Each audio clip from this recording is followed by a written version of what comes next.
The Iranian president and his foreign minister are still missing after the helicopter they were on crashed in the mountains northwest of Iran. Search teams are working around the clock to try and find the missing aircraft, but efforts are being hampered by heavy fog. Joining me live now is Macquarie University research fellow Kylie Moore-Gilbert. Kylie, great to see you. This is something that could really shake up the leadership of the Iranian regime, and I note already the country's Prime Minister was out there warning that it really changes nothing of the management of the country. Is that true, though?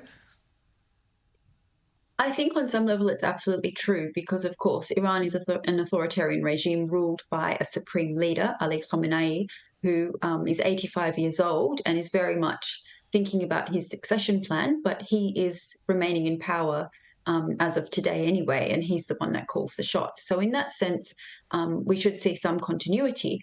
However, this is, the head of state of the country of Iran and his foreign minister and a number of other top-level officials we're talking about. So absolutely it's going to destabilise and shake up Iranian politics, irrespective of the fact that the guy on top, Ali Khamenei, remains in power.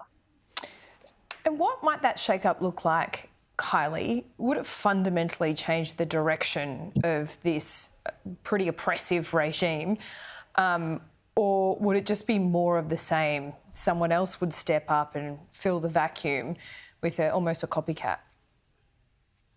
I think the regime, if reports of Raisi's passing are true, it would like to think that someone else would just step up and fill this gap and business as usual continues.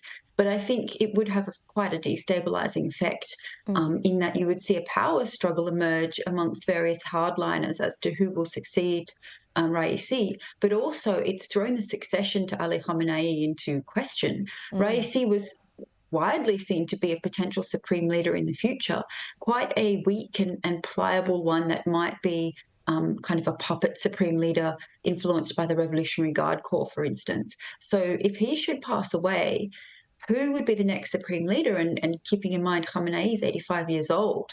Yeah. His son is a potential successor, and this could clear the way for some sort of dynastical rule in Iran with the son of Khamenei, Mojtaba Khamenei, manoeuvring his way into power. So it really could shake things up, and you might see an internal power struggle within various factions of the regime over who would be the next president. Yeah, and when you do see these internal power struggles, what is true, Kylie, and you see it time and time again, is that when there's these power struggles, people are trying to prove their credentials or prove how hardline or otherwise they are when they do get into power. So could this change the dynamic of what we're seeing in the Middle East, the power that Iran is put behind Hamas, for example? It's a huge distraction for Iran. Should they have to hold presidential elections? I mean, they only recently held their latest authoritarian elections for president. Should they have to hold another set of elections? Should they have to focus on shoring up power amongst their base and, seeing off any factional infighting? Obviously, they're going to be very distracted from foreign affairs and other events in the Middle East that they're very, clearly influential in at the moment, including backing terror organizations like the Houthis in Yemen, Hamas, Hezbollah.